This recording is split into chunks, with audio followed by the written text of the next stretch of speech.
When did you realize your parents saw you as property rather than a person? I found out when I turned 21 and my father locked me in our basement for refusing to marry his 48-year-old business partner. I still remember that day perfectly. I'd just finished my 3rd year of university, came home for summer break. My father had been acting weird, kept talking about this amazing opportunity, how our family was finally going to move up in the world. I thought he meant some business deal. Turns out I was the business deal. Raphael showed up for dinner that night. I'd met him a few times before at my father's company events. Always gave me creepy vibes, the way he'd stare when he thought no one was looking. I never understood why my father was so insistent I attend those events until that night. We're halfway through dinner when my father starts talking about how Raphael has always admired me, how he'd make such a good provider, how lucky I was that such a successful man was interested in someone like me. I felt sick.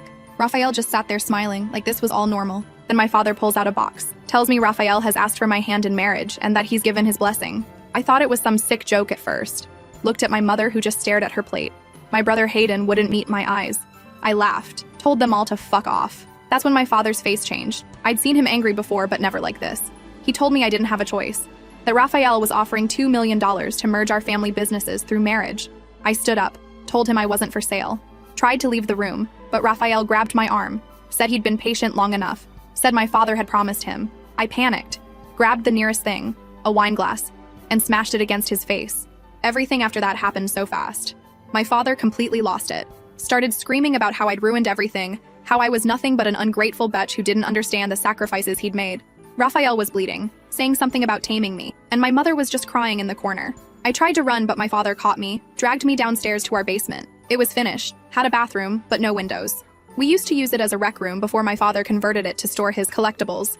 He threw me inside, said I could come out when I was ready to apologize and accept my responsibility to this family. I heard the lock click, screamed until my throat was raw. No one came. Spent the first hours banging on the door, begging to be let out. My phone was upstairs. No way to call for help. I kept thinking this can't be real. They can't just keep me here. Someone will realize this is insane. But nobody came. I could hear them moving around upstairs. Heard Raphael's voice the next morning, still there, talking with my father, like nothing was wrong. Like the daughter of the house wasn't locked in the basement. My mother slipped some food under the door that evening. I begged her to let me out. She just whispered that I needed to cooperate, that my father had invested everything in this deal, that our family would be ruined if I didn't agree. When I asked how she could let this happen to her own daughter, she said sometimes women have to make sacrifices for the family. Then she left. By the second day, I was starting to panic. Kept hearing Raphael's voice upstairs. Kept hearing my father talking business with him. They were finalizing details like I'd already agreed. I started to realize they weren't going to let me out until I gave in. My father came down that night, slid some papers under the door. Marriage contract. Told me to read them over, that I'd be signing them tomorrow whether I wanted to or not. Said Raphael was being generous considering my behavior. That's when he said it. You're worth $2 million to this family and you will not ruin this deal. I sat in that dark basement realizing I'd never been a daughter to him, just an asset, something to trade, property. It was Hayden who finally let me out after 48 hours. He looked terrified, said he couldn't take it anymore hearing me cry. Told me our father and Raphael had gone to the bank to set up the accounts for the business merger. Said I needed to run, that he'd give me a head start before telling them. But when I got upstairs, I saw the papers on the dining table. The marriage contract. Already signed. My father had forged my signature. That's when something broke inside me. I realized screaming and fighting wouldn't work. They'd just lock me up again. Maybe somewhere worse. So when they came back, I pretended to be defeated. Apologized to Raphael. Said I'd been overwhelmed. That I understood now. The relief on my father's face was disgusting. Raphael looked smug, like he'd won. My mother hugged me, whispered, "Thank you" in my ear like I'd done her a favor. Only Hayden looked sick about the whole thing. The wedding was set for 3 months later. Enough time for me to plan. Update. Those 3 months were the longest of my life. Every morning I'd wake up feeling like I couldn't breathe, knowing I was trapped in a house with people who saw me as something to be sold. Raphael started coming over almost every day, bringing me gifts. Always jewelry, expensive but with this possessive edge to them. Necklaces that felt like collars, bracelets that were too tight, watching me with those eyes while I pretended to be grateful. My skin crawled every time he touched me, putting his hand on my lower back, letting it linger just a bit too long. He'd talk about our future home, this mansion he owned outside the city where I'd be comfortable while he worked. Comfortable. Like a pet in a nice cage. My father treated the whole thing like a business transaction he'd successfully closed. Started talking about me in the third person when Raphael was around. She's always been good with numbers, or she knows how to entertain guests properly. Selling my features like I was a fucking product. One night I heard him tell Raphael that I'd settle down once the wedding was done, and that he shouldn't worry about my temporary attitude problem. My mother tried to play both sides. Would slip into my room at night with these sad eyes, telling me she understood how hard this was. Then, in the same breath, would show me wedding magazines. Talk about how Raphael could provide such a good life for me. When I asked her how she could do this, she just said marriage was about building a future, not silly things like love or attraction, that she'd learned to appreciate my father over time. That was when I realized she'd gone through something similar. Maybe not as extreme, but she'd been traded too. Hayden was the only one who seemed to see how fucked up it all was. He'd shoot me these looks during dinner when Raphael would say something particularly disgusting about training me to run his household. We started having these whispered conversations when no one was around. He was only 19, still dependent on our parents financially, scared of our father, but he wanted to help. I knew I needed to escape before the wedding, but it wasn't as simple as just running away. My father had frozen my bank accounts, called it protecting my future interests, took my passport and ID for safekeeping, while we got the marriage license paperwork ready. Raphael had hired a wedding planner who was clearly watching me, reporting back everything I did. I wasn't even allowed to go anywhere alone anymore. Always had to have my mother or the planner with me. I started small, told Raphael I wanted to prove I could be a good wife, asked to help with some of his business paperwork. He loved that, thought I was finally accepting my role, used it to get access to his contact information, learned his routines, figured out when he'd be unreachable, started pretending I was getting excited about the wedding, would deliberately bring up details just to get my father to leave the room to take business calls, gave me chances to search his office, found out my father was in serious financial trouble. His company was failing, had been for years. Raphael's merger wasn't just adding money, it was saving my father from complete bankruptcy. That's why he was so desperate, why he was willing to sell his daughter. $2 million wasn't just profit, it was survival. The worst part was the wedding dress shopping. Standing there in these white gowns while my mother and the wedding planner cried about how beautiful I looked. All I could think was how I was being dressed up for my own funeral. Raphael insisted on seeing photos of each dress, would text back his opinions like he had the right. The neckline should be lower, I want to see more skin, and my mother would just nod and ask for alterations. Every night I'd lock my bedroom door, push furniture against it, and cry silently into my pillow. The wedding invitations went out. People started calling to congratulate me. Old friends from high school messaging about how lucky I was to marry such a wealthy man. Nobody questioned the age gap. Nobody asked if I was okay with it. They just saw the money. Hayden was the one who helped me get my ID back, created this huge fight with my father as a distraction, while I snuck into his office and broke into his safe. Didn't get my passport, but at least had my driver's license. Started slowly collecting cash. Small amounts my mother wouldn't notice missing from her purse. Selling jewelry Raphael had given me to pawn shops 2 towns over when I was supposedly at dress fittings. Things got worse when Raphael decided he needed to prepare me for married life. Started having these private dinners where he'd quiz me on his preferences, tell me exactly how he liked his house run, what he expected from a wife. Told me when we were married, I wouldn't be returning to university, that educated women made poor mothers, that he expected children within the first year. Sat too close, touched my thigh under the table, ignored when I flinched away. One night he tried to kiss me, pushed me against the wall when I turned my face away, told me I needed to get used to it, that we'd be doing much more than kissing after the wedding. I had to force myself not to fight back, to just freeze instead of push him away. Couldn't risk him telling my father I was still resistant. Just stood there feeling his disgusting wet mouth on my neck, his hands gripping my waist too hard. 2 weeks before the wedding, I found out they'd already decided where I would live, what I would wear, even what I would be allowed to eat. Overheard Raphael talking to my father about how he didn't want me getting fat after the wedding, how he'd have his housekeeper monitor my meals. They discussed me like I was a show dog that needed to maintain its appearance. That was when Hayden finally snapped. We were sitting in his room, me telling him what I'd overheard, and he just stood up and said, "Fuck this, we're getting you out." Said he had some money saved for college that he'd give me. Not much, but enough to get away. Enough to hide somewhere Raphael and my father couldn't find me. We made the plan in whispers late at night. Hayden would create a distraction the day before the wedding, something big enough that no one would immediately notice I was gone. I'd take a bus to the city, then another bus across state lines. Had a friend from university who'd let me stay with her without asking questions. It wasn't perfect, but it was something. What we didn't count on was my mother finding the bus ticket. She was cleaning my room, something she never did, and found it tucked inside a book. I came back from another horrible lunch with Raphael to find her sitting on my bed, ticket in hand, face white. I thought she'd run straight to my father. Instead, she just looked at me with tears in her eyes and asked, "Do you hate him that much?" Not my father. Raphael. Like that was the only reason I wouldn't want to marry a man old enough to be my father, who saw me as property to be controlled. I couldn't lie anymore. Told her yes, I hated him. Hated the way he looked at me, touched me, talked about me. Hated that my father had sold me. Hated that she had let it happen. Started crying. All the fear and disgust and rage finally pouring out. Told her I couldn't breathe when he was near me. Couldn't sleep knowing what was coming after the wedding. Thought for one moment she understood. She hugged me, stroked my hair like when I was little, whispered that she was sorry. then said, "But you'll learn to live with it." I did. That broke something in me. Realized she wasn't going to help.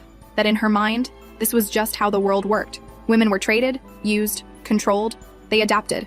They survived by giving in. She didn't tell my father about the ticket, but she started watching me constantly. Wouldn't leave me alone with Hayden. Told the wedding planner to check my bags whenever we went out. My one potential escape route was gone. The night before the wedding rehearsal dinner, Raphael came over with papers. More contracts, business agreements between him and my father. Heard them talking in the study. Raphael saying he wanted everything finalized before the ceremony. My father agreeing, sounding relieved, grateful even. I stood outside that door listening to them discuss the terms of my sale. Raphael saying he'd transfer the first $1 million upon signing the marriage certificate. The second would come after I had proven myself a good wife for 6 months. They had metrics for this. Actual written criteria for how I would be evaluated. Obedience, availability, appearance, fertility. Went back to my room and threw up. Sat on the bathroom floor shaking, realizing I was out of time, out of options. In less than 48 hours, I would be legally bound to this man. Would be taken to his house where no one would hear me scream, where I would be trapped completely. That night, I made a new plan. A desperate one. If I couldn't escape, I'd have to make Raphael back out. Make him decide I wasn't worth the investment after all. The rehearsal dinner was at this expensive restaurant Raphael had rented out completely. All his business associates were there, people from my father's company, extended family, who looked at me with either envy or pity. I sat next to Raphael at the main table, his hand constantly on my knee under the tablecloth, squeezing whenever I shifted away. Waited until everyone was there, until all eyes were on us. Raphael stood to make a toast, talking about how excited he was to welcome me into his life, how grateful he was to my father for entrusting him with his greatest treasure. That's when I stood up, looked around at all those faces and said, in the clearest voice I'd ever managed, "I need everyone to know that I'm being forced into this marriage, that my father locked me in our basement for 2 days when I refused Raphael's proposal, that he forged my signature on the marriage contract, that Raphael is paying him $2 million to marry me against my will." The room went completely silent. Raphael's face twisted into something terrifying. My father half rose from his chair, face purple with rage. But I kept going, told them everything. How Raphael talked about training me, the criteria for being a good wife, how they'd taken my documents, controlled my movements, planned out every aspect of my future without my consent. Finished by looking directly at Raphael's business partners and saying, "Is this really the kind of man you want to be associated with? Someone who has to buy a wife, who locks up women who say no to him?" My father was across the room in seconds, grabbing my arm so hard it bruised instantly, hissing that I needed to shut my fucking mouth. Raphael was trying to laugh it off, telling everyone I was emotional about the wedding, had cold feet, but I could see it in people's faces. The shock, the discomfort. Some of the women looked physically ill. One of Raphael's older colleagues was staring at him with undisguised disgust. My father dragged me out of the restaurant, practically threw me into the car. The entire ride home he didn't speak, just this terrible silence that terrified me more than his yelling ever had. My mother was crying. Hayden looked both proud and scared out of his mind. When we got home, my father grabbed me by the hair, dragged me toward the basement door, screaming that I'd ruined everything, that I'd destroyed our family, that I was nothing but an ungrateful whore who'd rather destroy her family than do her duty. Hayden tried to stop him, actually tackled him to the ground. They fought while I scrambled away, ran to my room, locked the door. Could hear them still fighting, furniture breaking, my mother screaming for them to stop. Sat with my back against the door, heart pounding so hard I thought it would break my ribs. Didn't know what would happen now. Didn't know if my plan had worked or if I'd just made everything infinitely worse. All I knew was that I couldn't take back what I'd done, couldn't unsay those words. My phone started blowing up. Texts from Raphael, each one more threatening than the last. Calling me a lying bitch, saying I would regret humiliating him, that no one made a fool of him and got away with it, that he would make sure I had nothing and no one when he was done with me. Then my father started pounding on my door. I could hear the wood splintering as he threw his weight against it, screaming that he would kill me himself before he let me ruin everything he'd worked for. Last update. I spent that night barricaded in my room, listening to my father rage through the house. He'd stopped trying to break down my door after Hayden called the police, but I could hear him downstairs, smashing things, screaming about ungrateful children and family loyalty. My phone kept buzzing with texts from Raphael, threats mixed with bizarre attempts to salvage the situation. One minute he was saying he'd destroy me, the next offering to forgive me if I apologized publicly, like I was the one who'd done something wrong. The police came, talked to everyone. My father somehow pulled himself together, told them it was just a family disagreement about wedding stress. They didn't even ask to speak to me separately, just accepted his explanation and left. Classic useless cops. Saw a nice house in a good neighborhood and assumed nothing truly bad could happen here. Hayden slept on the floor outside my door that night. Said he wasn't going to let anyone get to me. I could hear my mother crying in her bedroom, my father's voice rising and falling as he alternated between threatening her and pleading with her to fix this mess. Morning came and the house was eerily quiet. I was afraid to come out, but eventually hunger and the need for a bathroom that wasn't attached to my bedroom forced me to unlock the door. Found Hayden still there, bleary-eyed but determined. He walked with me downstairs, keeping himself between me and any potential threat. The house looked like a hurricane had hit it. Broken glass everywhere, pictures knocked off walls, furniture overturned, but no sign of my parents. Hayden said they'd left early, heard the car pull out around 5 a.m. Neither of us knew where they'd gone, but I had a sickening feeling it involved Raphael. I was shaking so badly I could barely hold my phone, but I needed to know what was happening. Called my mother. No answer. My father. Straight to voicemail. Finally texted a cousin who was supposed to be in the wedding party. She responded immediately. The wedding was still on. My parents were telling everyone I'd had a nervous breakdown, but would be better in time for the ceremony. They were lying to everyone, spinning a story where I was mentally unstable rather than being sold like property. Felt like I was going to pass out. Hayden made me sit down, brought me water, kept saying we'd figure this out, but I could see the fear in his eyes too. We were just kids, really. Me at 21, him at 19. What could we possibly do against the full force of our father's determination? That's when Raphael called. I almost didn't answer, but something told me I needed to know what he was planning. Told me he'd spoken with my father, that they'd come to an understanding about my outburst. Said he was still willing to go through with the wedding, because he understood that women sometimes get emotional. Then his voice changed, got harder. Said if I didn't show up tomorrow, properly apologetic and ready to be a good wife, he would make sure my father lost everything. Would make sure Hayden lost his college fund, his future. Said he had enough influence to destroy our entire family. Spent the next hours in a panic, trying to figure out what to do. Couldn't run, had nowhere to go, no money, and now Raphael would be watching for that. Couldn't stay. My father would literally drag me to that altar if he had to. Felt completely trapped. Hayden and I were still trying to come up with a plan when our parents came home. My father looked different, not raging anymore, but something colder, more calculated. My mother wouldn't look at me at all. They sat us down in what was left of the living room, and my father explained the new arrangement. The wedding would proceed as planned. Raphael had generously agreed to overlook my emotional outburst, on the condition that I make a public statement claiming I'd been under stress and hadn't meant what I said. I would apologize to his business associates. I would be a model wife. In exchange, Raphael would still pay the $2 million, and our family business would be saved. If I refused, Raphael would not only withdraw his offer, but would use his connections to ensure my father's business failed completely. Would make sure no bank would ever loan to us again. Would ruin Hayden's chances at any decent job in the future. My father delivered this like he was reading a business proposal, not describing the sale of his daughter's life. I looked at my mother, begging her with my eyes to help me. She just stared at the floor and whispered that sometimes sacrifices had to be made for family, that I needed to be strong, that I would adjust eventually. That's when I truly understood. There was no escape, no help coming. No one who would stand up for me except Hayden, who was as trapped as I was. Felt something crack inside me, not breaking, but hardening. Realized that if I was going to survive this, I needed to stop hoping for rescue and start thinking differently. Told my father I needed time to think. He looked suspicious but said I had until morning to come to my senses. Warned me not to try running again. Said Raphael had hired people to watch the house to make sure his investment was secure. Back in my room, I sat on my bed staring at the wall for hours, thinking about the life ahead of me, being owned by Raphael, bearing his children, slowly dying inside while everyone pretended it was normal. Couldn't do it, wouldn't do it, but couldn't see a way out that didn't destroy everyone else I cared about too. Hayden came in around midnight, sat beside me. We didn't speak for a long time. Finally, he asked if I remembered when we were kids and would make escape plans for zombie apocalypses or alien invasions. How we always promised we'd stick together no matter what. Started crying then, said he couldn't watch this happen to me, that he'd rather give up his future than see me sacrificed. That's when the idea came. Told Hayden we needed to find leverage, something that would make Raphael back off without destroying our family in the process. If this was a business deal to them, we needed to make it a bad investment. Spent the night digging through everything we could find. My father's business files, old emails, financial records Hayden could access through the family computer, looking for anything we could use. Found plenty of evidence of my father's financial troubles, but nothing that would help against Raphael. Morning came too quickly. Could hear my parents moving around downstairs, my mother calling up that it was time to start getting ready. The wedding planner would be arriving soon to help me dress, do my hair, make sure I looked perfect for my sale. That's when Hayden found it. An old email thread buried in my father's archive. Conversations between him and Raphael going back 3 years. Planning this. Planning my marriage since I was 18. Discussing how to prepare me for the idea. Raphael talking about how he'd had his eye on me since I was 16, attending my father's company picnic. My father responding with suggestions on how to maximize the arrangement. Never once discussing what I might want. Just calculating the best time to cash in on their investment. Felt physically sick reading it. Raphael had been watching me, waiting, since I was a minor. Had been planning with my father while I was still legally a child.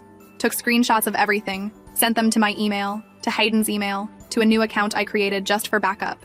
Went downstairs then, found my parents, and told them I needed to speak to Raphael before the ceremony. Needed to apologize properly in private. My father looked relieved, thought I'd given in, called Raphael immediately to arrange it. Raphael arrived looking smug, like he'd won. My father left us alone in the study, the final courtesy before delivering me to my new owner. As soon as the door closed, Raphael's facade dropped. Told me he was going to make me pay for every second of embarrassment I'd caused him. That once we were married, I'd learn exactly what happened to disobedient wives.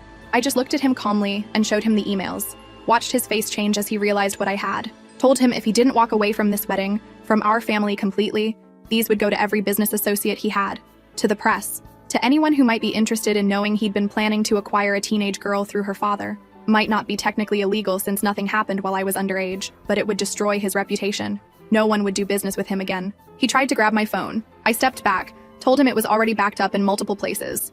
That Hayden had copies too, with instructions on what to do if anything happened to me. For the first time, I saw fear in his eyes.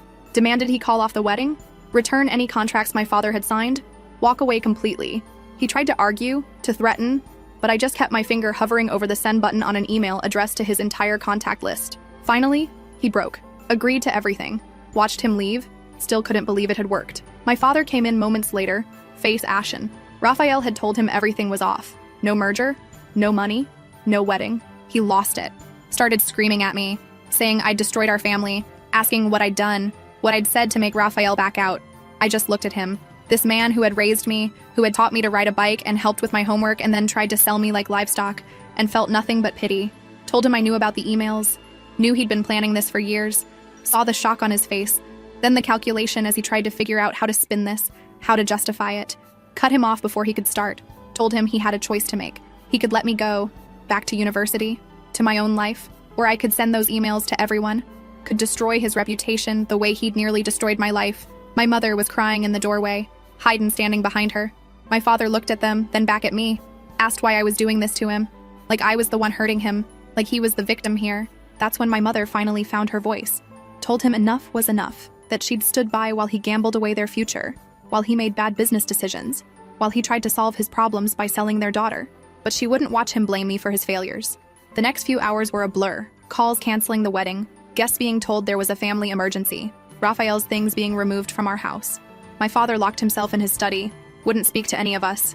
My mother moved silently through the house, looking both relieved and terrified about what would happen next.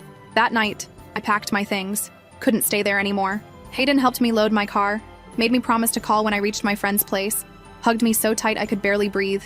My mother stood in the driveway watching, tears streaming down her face, said she was sorry, that she should have protected me, that she'd been weak. I couldn't forgive her yet, but told her maybe someday. My father never came out to say goodbye. Could see him watching from his study window as I drove away. Don't know if he was angry, ashamed, or just calculating his next move. Didn't care anymore. It's been 6 months since then. I'm back at university, finishing my degree. My father's company eventually failed. Turned out Raphael made sure of that. His final act of revenge. My parents had to sell the house, move to something smaller.